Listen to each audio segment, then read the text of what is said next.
Saludos, amigos y amigas de La Respuesta.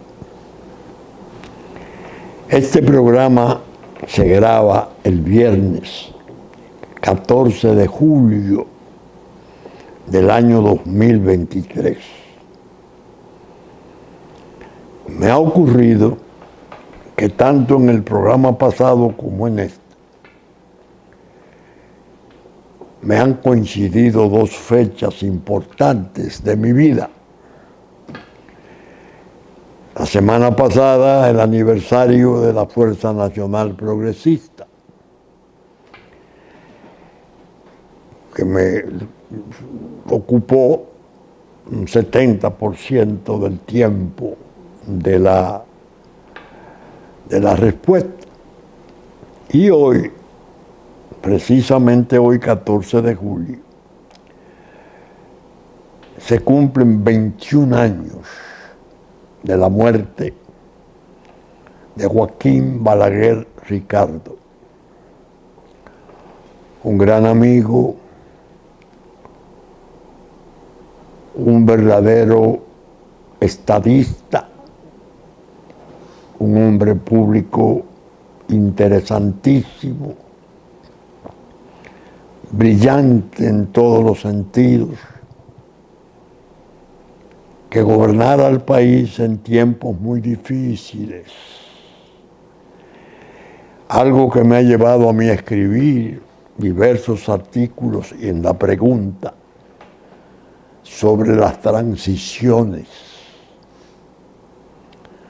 Las transiciones dos que yo tomo en cuenta son la del 61, 1961, y la de 1966, después de la revolución, esta última, después de la muerte de Trujillo, la primera. Para mí,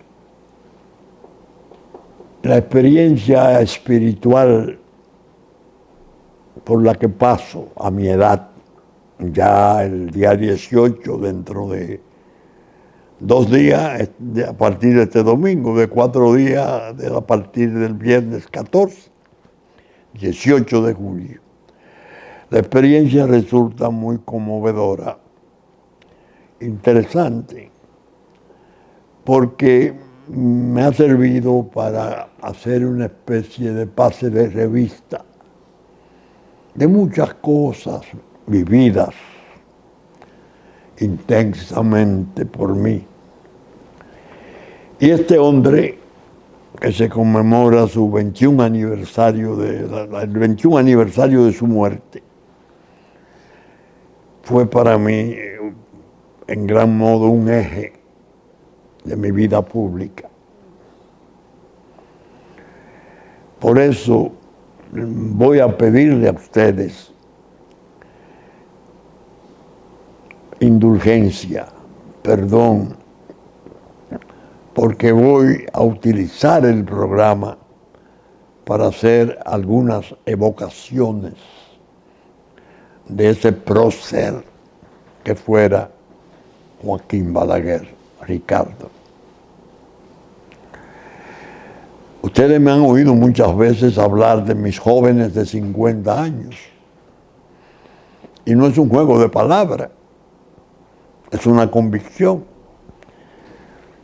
Los que tienen hoy 50 años tenían 7 cuando esa carta que yo produje, esa publicación que yo produje en el 19 de mayo de 1979, tenían 7 años. Es decir, que ellos subieron niños, no podían conocer de esos avatares, de esas vicisitudes tremendas de aquel tiempo. Y es lógico que yo, cuando hable en la respuesta, siempre apunte a esa parte de la población que muchas veces me he encontrado en mi trabajo político de formación de la Fuerza Nacional Progresista con una gran cantidad de dominicanos y dominicanas jóvenes, especialmente en los campos y en las ciudades también, que cuando se acercan al partido me han dicho: usted sabe que yo tengo las enseñanzas de mi papá, porque mi papá era balaguerista, furibundo.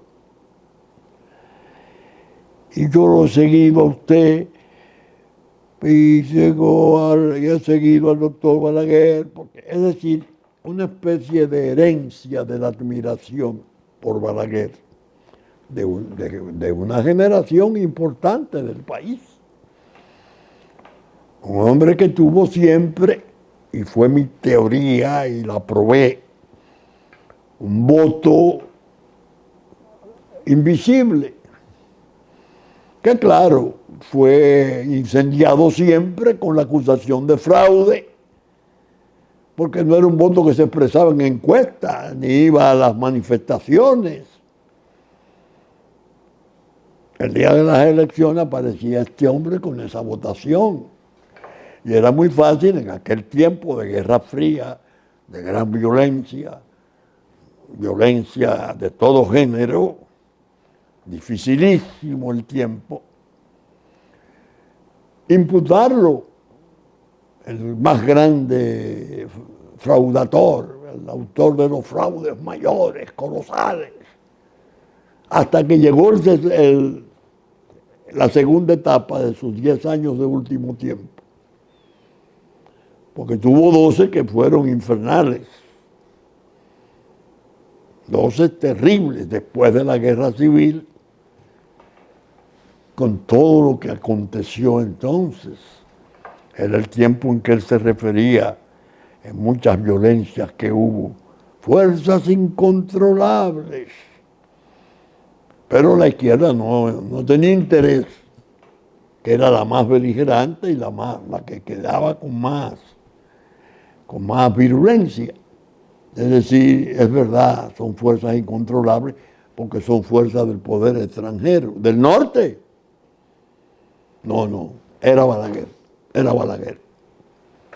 En medio de ese tremedal, él, cuando vuelve a los 10 años, después de haber salido en el 78, en las condiciones más dramáticas y lamentables que se pueda imaginar,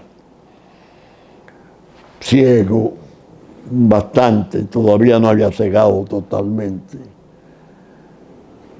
ya anciano, obtuvo una votación importantísima.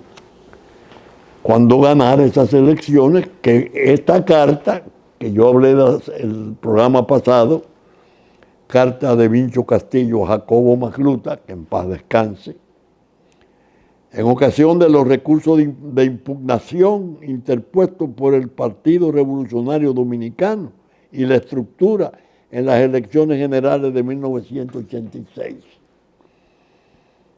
Cuando yo le explicaba a Jacobo Magluta todo el proceso del 78, aquella turbulenta etapa de impugnaciones electorales en que yo fui crucificado, se me demonizó, se me satanizó, como una especie de engendro demoníaco que estaba contra toda la nación. Hubo gente que se ensañó entonces, no crean ustedes que fue para mí, y más doloroso todavía para mi familia, mi madre sobre todo. Fue muy dura esa etapa. Él vuelve en el 86 y gana Jacobo la impugnación. No se produjo, sí, la que se produjo la dejaron caer, fue inservible. Balaguer entonces le estaba pasando cuenta al insulto.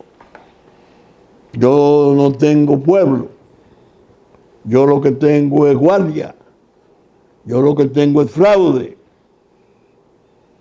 Cuando era poder, En los 12 años, sí, usted es un impostor, usted es un tirano. El balaguerato le llamaban. Y ahora en el 86, que he vuelto.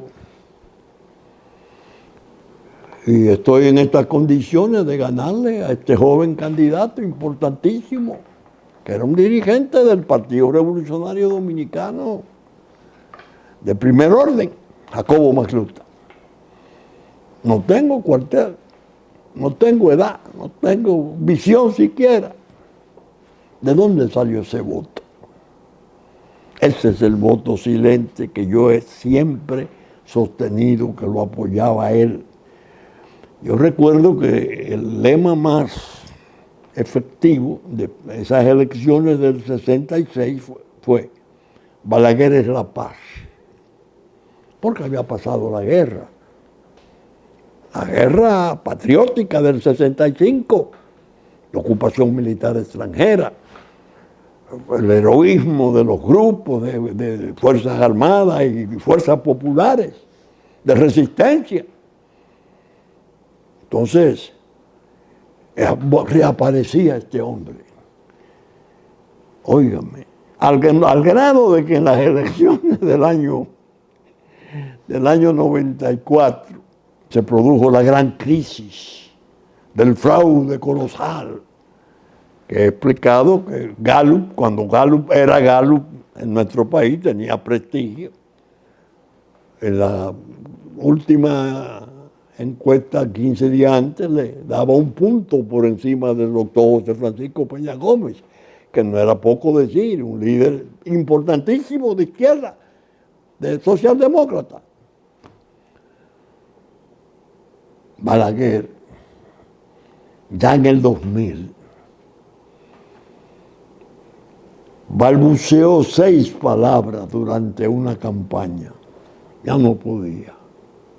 Y obtuvo un 24%, medio punto por encima de Danilo Medina. Danilo Medina le sumó medio punto gracias al voto del BIS, ya del hijo de José Francisco Peña Gómez, nuestro querido José Fran. Rasante pudo ser Danilo presidente.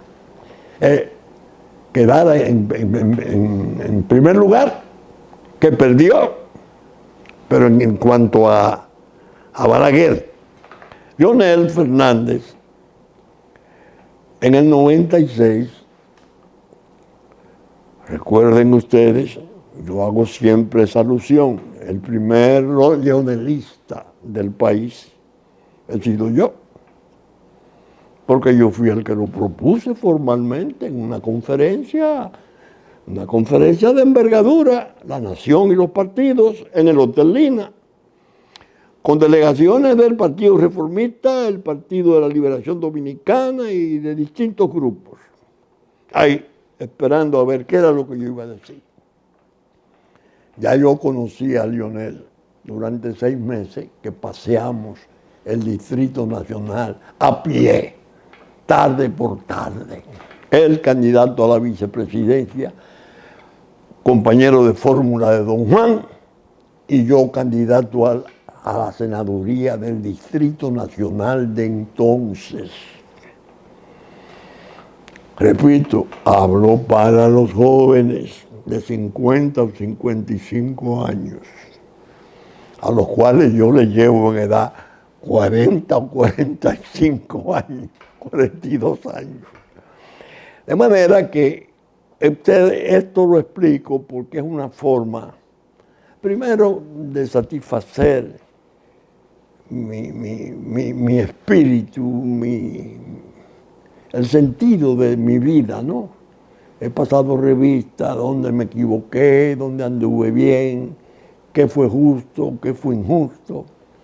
Eso es muy bueno. Lo he venido escribiendo, incluso pienso dejar como legado. Ustedes recordarán que el domingo pasado yo traje este ejemplar, tan viejo ya que es amarillo.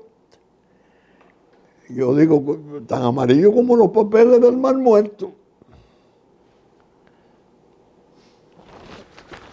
mi línea de conducta ante una decisión. 19 de mayo de 1979. Cuando yo veo que me lo trae mi asistente, doña Grisela, y me dice, mire lo que yo encontré en los archivos.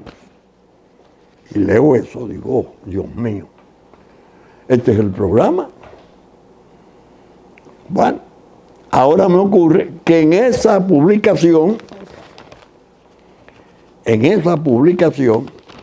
yo transcribía 2 cartas, a las cuales he llamado 2 cartas importantes en mi vida. Mírenla aquí.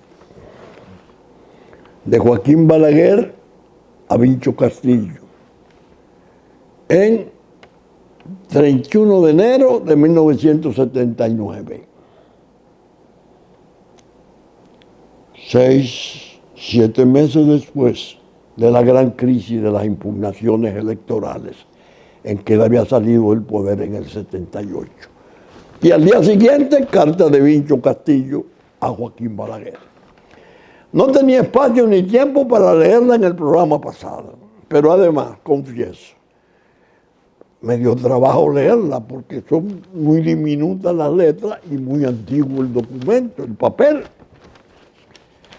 Entonces, ahora dije, bueno, yo quiero leerla, pero ya digitales,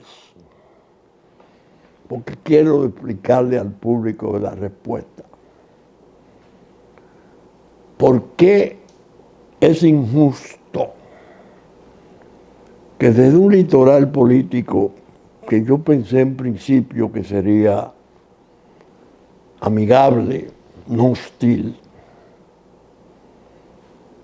se ha abierto un tipo de campaña sucia, fea,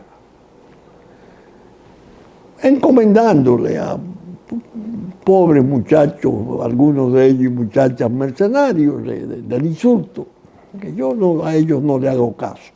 Yo atiendo al amo, no al perro, pego al amo. Es decir, es el insulto por encargo, porque en la Fuerza del Pueblo se alojó quien podía tener recursos para el encargo. Y ha tenido conmigo, o yo con él, para mejor decirlo, dificultades muy graves, al grado de que yo, cuando iba al programa de César Medina, que en paz descanse, mi amigo, los muchachos productores del programa se reían porque cuantas veces mencionaban su nombre, yo decía, ¿cómo es que usted dice Félix Bautista? No, yo saqué eso de mi radar hace tiempo. Yo estaba pensando en lo que había sido Sunlan, porque me tocó examinarlo. Incluso lo traté muy duro y en cierto modo me enemisté. Llegué a predecirle. Después fue a Haití. Construyó, me parece que la universidad, no sé si cuánto, la ayuda que el gobierno de mi amigo, el doctor Fernández, proveyó a Haití después del terremoto. Y una mañana me levanto y veo un documento. Me puse las manos en la cabeza. Digo, ay Dios, ¿y esto qué es? Una ley norteamericana, McKinney. El presidente de los Estados Unidos firmando una lista de empresas y personajes de empresa a escala mundial que han participado, a su parecer, en grandes fraudes, afectando de un modo u otro, aunque distante, intereses norteamericanos. Cuando yo veo ese documento firmado por George W. Bush, el hijo del presidente Bush, que era presidente ya, y figura al final Félix Bautista, digo, ay Dios santo. Y así es que estamos. No pensé que iba a desarrollarse ese tipo de actividad perversa de querer ofendernos. Yo he manejado la contumelia y los insultos, me acostumbré y peleé con la jauría de ese entonces. Pero mi familia, mis hijos, etcétera, que están en las redes, algunos de ellos muy efectivos, especialmente Vinicio y Juárez, han trabado algo ahí que yo dije, no, yo no me voy a ponerme al dimidirete y a con eso darle nuevas dimensiones de beligerancia a la reyerta electorera. No, no, no. Las alianzas, esas cosas, no, no, no. Yo voy a hablar del pasado y del presente conectado al pasado. El hombre que recibió esa carta soy yo, Marino Vinicio Castillo Rodríguez. Esa carta firmada en Miami, Florida, 30 de enero de 1979, firmada por el doctor Joaquín Balaguer Ricardo. La leo. Óiganla, por favor. Conozco de sobra, distinguido amigo, conozco de sobra su carácter independiente y no me es difícil medir la magnitud del sacrificio que se impone al asociarse a todo lo que no se avenga a esa manera de ser tan libre y espontánea.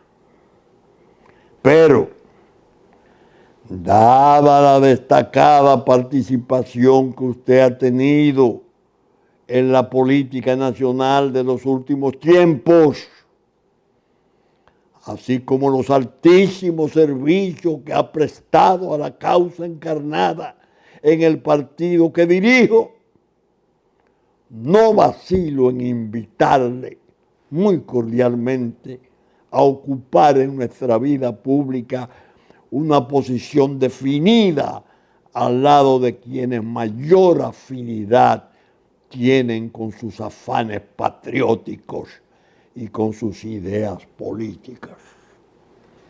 Joaquín Balaguer a Vincho Castillo, hace 44 años.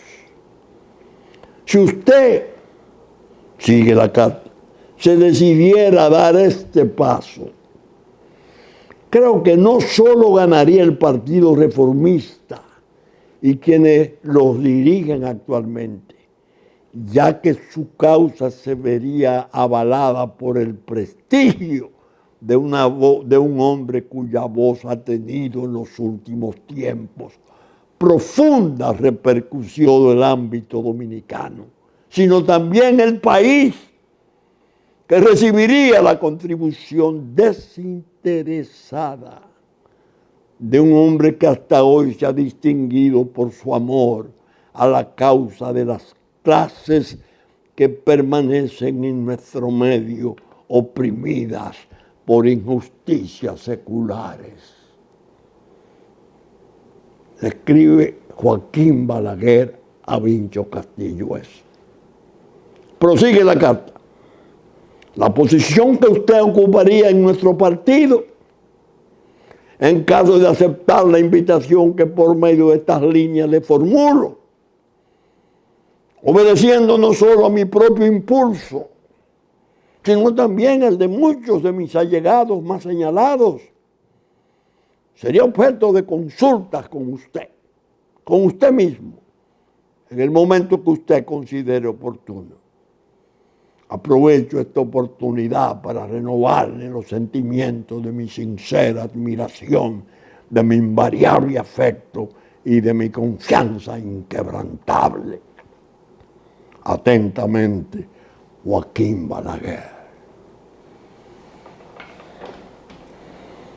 Soy yo, amigo televidente, consecuente seguidor de la respuesta. Llega esa carta, la trae mi amigo ya desaparecido, que en paz descanse, Papi Estrella. Y yo le digo, cuando la leo, 31 de enero del 79. Papi, ven mañana a buscar la respuesta. Ah, sí, yo me la llevo mañana mismo en la tarde. Él está pendiente. Él dice que usted lo merece todo, que usted se echó el partido al hombro y que el resto andaba huyendo.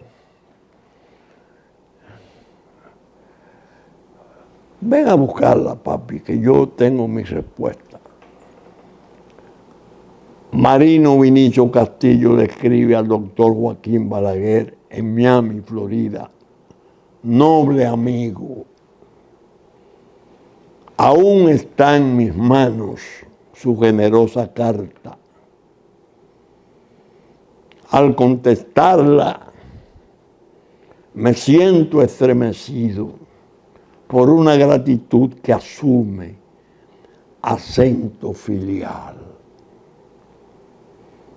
Quería decir, yo me siento propiamente como un hijo suyo. Eso era lo que él me decía siempre y yo me sentía así.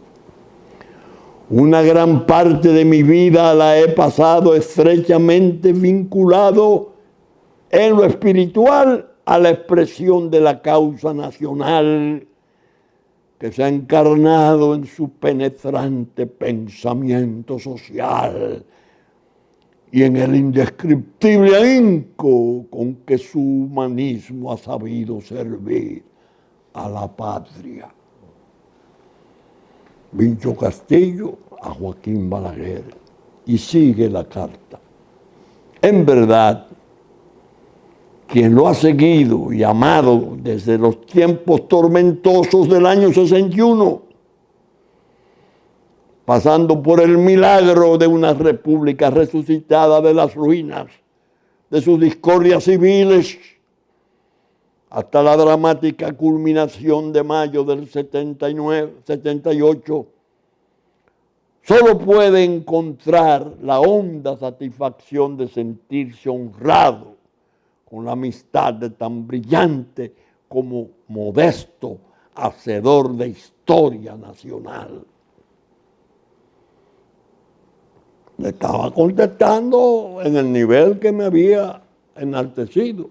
Ahora bien, atienda, si por haber arrimado mi hombro débil en horas de tribulaciones y conflictos, usted me ha llegado a considerar acreedor de algún reconocimiento, quiero expresarle mi ruego de que solo se repute en mi favor como mérito el haber servido con una limpia y firme lealtad en todo cuanto sostuviera para combatir las endemoniadas maquinaciones de baja política que condujeran la República a la sensible situación de un hoy dominado por incertidumbres y una impericia social abismal en quienes dirigen sus destinos. Estamos. Oigan la categoría de esa respuesta. Sigo. De ahí proviene la fuerza moral que me asiste para significarle que, a menos que usted, como incontestable cabeza del reformismo, asumiera el énfasis de una sustancial renovación capaz de erradicar los vicios y licios de la organización y de convertirla en una verdadera opción de futuro, sin mengua de nuestra vieja e inconmovible amistad personal, resolvería mantenerme absoluta y terminantemente al margen del quehacer político. ¿Te oyeron respuesta? Limpie. Sé bien que con tal decisión seguía. Estoy tocando delicadas fibras de la relación de afecto que siempre nos ha unido. Sin embargo, preferiría adoptar esa amarga e inusitada actitud de silencio y marginación antes de consentir en una participación irresponsable en la lucha de un reformismo tarado por la doblez y la traición de muchos de sus usufructuarios, que pese a haber fungido de dirigentes durante un tiempo que emplearan para el hartazgo y el peculado, a espalda de la gran obra del líder consagrado, en las horas supremas de desgracia se prestaron para la colusión lisonjera con los besánicos adversarios, haciendo público alarde de una cobardía sin nombre. ¿Te oyeron? No podría ser otro mi propósito, querido amigo, que el de servirle mi verdad en estos momentos en que precisa tanto la República de una organización política capaz de concitar el interés y la fe, no solo de sus masas postradas y desalentadas, sino también de otros estratos sociales nuestros, terriblemente desguarecidos, de sanas estructuras, donde no otorgue principalía el dinero en lugar del mensaje y la honradez. ¿Oyeron la carta? ¿Cómo va? Mi verdad me agobia, porque me lleva a la pesadumbre de apartarme de cuanto he seguido. Mas, si me torno vacilante, tengo la convicción de que estaría contribuyendo con felonía, con algo que columbro como un desastre. En dos palabras, querido amigo, al partido reformista solo lo salva su líder, si se decide definir y formular ante el pueblo el énfasis de renovación con que lo concibe y ansía. Es decir, únicamente una proclamación fuerte acerca de verdaderas transformaciones para el porvenir podría revitalizarlo. Y nadie fuera del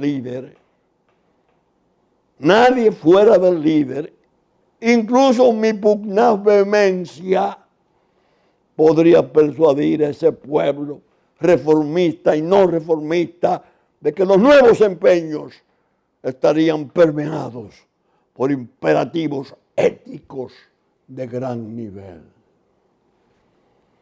La realidad nos enseña, querido amigo, que el rufianismo constituye un peso muerto que arrastraría al partido y a su propio líder a un descrédito perpetuo que solo el rufianismo merece. Tanto mi familia como yo hemos rogado al Señor por su restablecimiento. Reciba pues el abrazo de su amigo inquebrantable de siempre, Marino Vinicio Castillo. ¿Ustedes creen que gente que tiene antecedentes de ese tipo puede ser libremente mandada a calumniar, mandada a ofender? Porque ahora diga,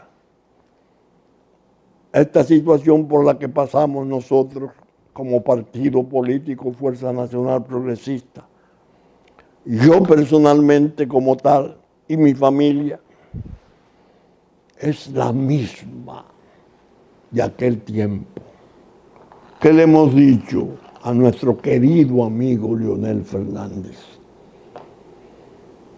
No mire hacia atrás. No vuelva la cara hacia atrás.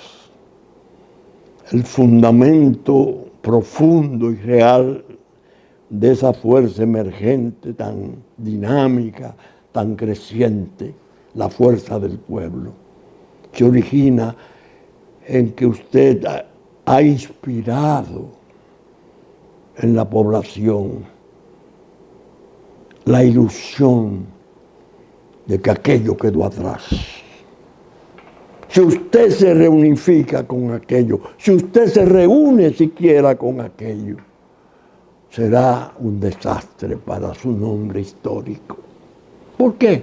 Porque la gente aquella depredó al país, lo saqueó. Están los procesos criminales enormes, e incluyendo algunos que faltan peores todavía.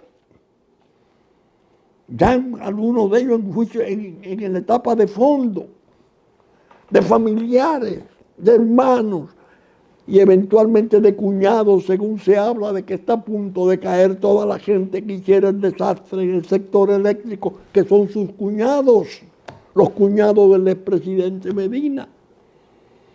¿Qué hace usted volviendo para atrás la mirada? No. Entonces cabe entender, genio y figura hasta la sepultura. No, así no. Nosotros no transigimos con ese pasado, especialmente, y ahí va la esencia de este mensaje, no solo por las consideraciones del desastre, del robo, la corrupción que ahora mismo en esta administración está en curso, con expedientes gravísimos. No, la venta de la República, la entrega de la República, de su soberanía, de su integridad territorial. Ese grupo organizado como una banda mafiosa transó, arregló la entrega de la República Dominicana. Y no hay día que pase que yo no sienta aumentar el pesar, porque son cada vez más las veces que me vienen a contar cómo está abrumado el territorio. La cantidad de gente, ¿no?, enorme, ya pasando de 2 millones, ilegales, pero no ilegales sumisos, ni atentos, ni cordiales, ilegales activos, pendientes de cobrar cuentas históricas, que entienden que esta tierra santa de nuestro país, República Dominicana, le fue usurpada, que este es un departamento 10. Óigame, ya están por marchar. Ahorita van a la formación de organizaciones políticas.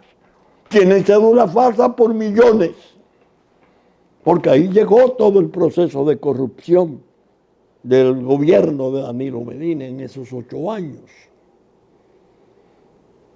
Cómo derrotaron al fallo 168, que yo he llamado glorioso, que era un principio de organización potentísimo, civilizatorio, impecable, inobjetable. No. Manden una ley, 169, que yo llamo una etaira, un tipo de prostituta, que servía para todas las falsedades, seguida de un decreto prohibiendo la deportación por 3 años. ¿Es con esa gente que se va a producir acuerdo? No. Pueden hacerlo. Es su derecho. Yo sé, ellos son mis amigos, quienes están trabajando en esa trama interior. El que yo mencioné al principio de la lista en Estados Unidos, entre los grandes defraudadores a escala mundial, que estarían pendientes de algún tipo de requerimiento del Tesoro norteamericano, que a mi juicio fue allí después de haberse quedado con el otro, más bien como un tipo de agente doble, para ver de qué modo logran el ideal porque es un ideal nefasto, lástima que se le tenga que decir ideal, de que Leonel Fernández sea finalmente liquidado, extirpado de la política nacional. Ahora están en esos tratos, lo traicionarán por tercera vez, porque hay fuerzas simbióticas entre un hemisferio importante del poder actual y ese partido. Es la cúpula de ese partido, por Dios, porque sus masas no tienen responsabilidades de ningún género en esto. Nosotros decimos no. Nosotros estamos atendiendo a las actitudes de un gran líder nacional, que es nuestro amigo. No hay dudas. Leonel Fernández Reina. Pero si él toma ese camino, sencillamente, sin que se quebranten los vínculos de amistad, la tradicional amistad entre las familias, nosotros no le acompañaríamos en esa triste aventura, que va a satisfacer posiblemente muchísimas agendas y agenditas, empleitos, pero que va a malograr una figura histórica. Este homenaje que yo le hago al prócer, que cumple 21 años de muerto, me sirve para hacer una prueba. ¿Dónde está el partido? El partido de él, ¿dónde está? Disminuido. Amigos míos, jóvenes, algunos interesantes dirigentes, pero el mensaje y el vacío que dejara de ese mensaje la desaparición del líder lo liquidó. Se alojó porque Leonel Fernández, en el Frente Patriótico que propusiéramos nosotros, yo personalmente, sin que sea inmodestia, Leonel Fernández lo cultivó, al grado de que yo comprobaba cómo era fascinante el hecho de que íbamos a los lugares después del pacto del Frente Patriótico en las campañas subsiguientes. Y me hacían muchos sectores reformistas la confesión. Se parece al viejo. Leonel se parece al viejo. Tiene todas las cosas del viejo. Sabe como el viejo. Es como es buena gente, de buena índole. Es decente. Era lo que querían decir. Lo asimiló muy bien. Está ahí. Siguió en el partido por inercia con Danilo Medina. Pero hoy debe tener un tremendo desencanto. Esa franja de la población nuestra. Y ese desencanto pareció que iba a desaparecer por el nacimiento de la fuerza emergente del pueblo. La van a hacer retroceder, la van a hacer caer en el estercolero. Se van a olvidar agravios como aquel terrible del robo vulgar de la Convención de Octubre. No asocian siquiera que los miles de millones que están pendientes en justicia de ser recuperados, que están los funcionarios fundamentales de aquella organización, vecinos diarios 24 horas del presidente, están en Najayo. No, eso no cuenta. Para esa franja de la población sí cuenta. Y yo se lo doy como advertencia a Leonel Fernández, mi amigo. Si incurre en el error de compañeros que son capitanes generales del mando en la fuerza del pueblo.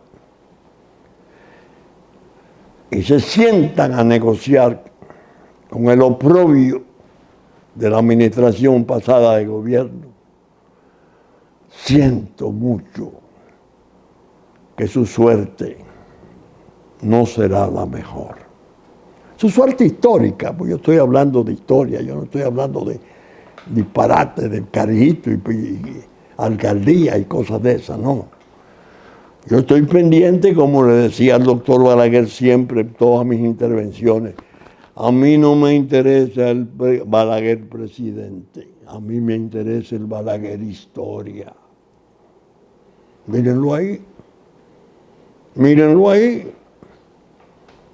Presas, reforma agraria, transiciones, negativa rotunda a endeudar la nación, considerando que el endeudamiento externo ha sido una especie de fatalidad histórica para nosotros. Hizo todo cuanto hizo con recursos propios. Óigame, mírenlo ahí. Cada día se ve mejor, porque están los contrastes. Están los contrastes con todo lo que le sucedió. Que si se revisa a partir del 2000, ese 2000-2004, y se llega al 2012, que viene entonces Danilo Medina a empalmar con el interregno de un Leonel Fernández de 2004 a 2012, con un empeño tremendo de hacer las cosas bien, como la hiciera 96-2000, pero ya con algunas dificultades de las inmediaciones, que es lo que le ocurre a esos grandes líderes. Los anillos, la gente que tienen el día a día, lo cotidiano, los que saben a qué hora se levanta, a qué hora se acuesta, si toma o no café, si se le da agua fría o no se le da agua fría. El líder es esto, eso es. La polilla, que después le llaman palaciega una vez llegan al poder, que arruinan los liderazgos, porque tienen sus agendas mediocres, deslucidas, interesadas, de baja calaña, que no son las del otro, porque el otro ha sido presidente 3 veces, con más de un 50% en cada elección. Tiene un compromiso inmenso con el pueblo. Óigame, una de las situaciones que a mí más me deprimió, porque no solo sentí en principio ira, sino después desencanto. El expediente Calamar, con confesiones, con devolución de dinero, un expediente monstruoso que está ahí, el más cercano de Danilo Medina, porque todo se hacía bajo su orden. Van a la penitenciaria de Najayo enviados 2 ministros estelares. Danilo Medina, que sale en un jet por el aeropuerto Joaquín Balaguer y afirma que tiene cáncer. El pobre va a atenderse un cáncer a Miami. Todo el mundo, cuidado, ya por razones humanitarias, olvídense de eso. Qué bien. Entonces la fuerza del pueblo haciéndole censura a la actuación de 2 mujeres y de un hombre, Camacho, Jenny Berenice y Miriam. Justicia discriminatoria, censurando el expediente que era la pieza clave para que se diera la hemorragia total, la catarata del partido de Juan Bosch afectado por tantos crímenes y tantas vagabunderías de una cúpula inservible, se alojara con este líder que ha logrado inscripciones formidables. Se habla de que llegará pronto a 2 millones. Pero todo eso se puede derrumbar en minutos. La percepción pública está resentida, muy resentida. No importan esas marchas, eso sabemos cómo se hace. Ahí veía Somos Pueblo, que es un programa interesantísimo de las redes, entrevistando. No, esta gente cumple, ahora es con pizza y 500 pesos y nos traen y vamos. Hay el dinero a votar para hacer eso y más. Eso no indica nada. Lo grave es lo otro y el silencio sobre lo otro, de todos.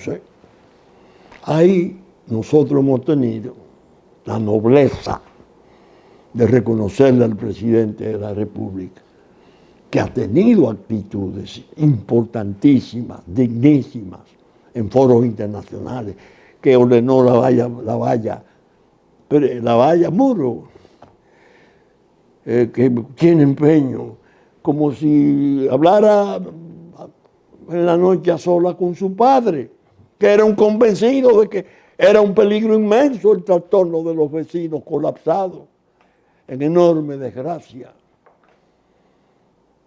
Nosotros hemos dicho, bien, pero presidente, usted no tiene compañía en eso, está minado de ministros con agendas diferentes. Y usted dice algo y ellos hacen otra cosa, y usted no reprende, no actúa. Va a terminar comprometida su palabra en la inseriedad. ¿Por qué? Porque la causa nuestra única y fundamental, nuestro compromiso único y fundamental es con la República Dominicana. No con partidos ni con personas de ningún tipo. La República Dominicana es nuestra defendida y por los medios modestos con que contamos lo haremos. Estoy feliz porque las posiciones de mis hijos me indican que todo esto que estoy contando de ese trato está siendo mantenido y será mantenido como un pabellón de dignidad de la familia. Saben ustedes que estamos saliendo por Supercanal 33 de Claro, 3 del cable, a las 11 de la mañana de domingo, en nuestra versión central. Que asimismo, Teleimpacto, canales 22 y 52, 12 del mediodía de domingo, 9 de la noche de domingo, 7 de la mañana de lunes, reproduce nuestros contenidos. Canales 22 y 52. Que estaremos en YouTube a partir de las 12 del mediodía de domingo. Y con la gracia de Dios esperamos estar con ustedes el próximo fin de semana para la entrega de una nueva respuesta. Muchas gracias y hasta entonces.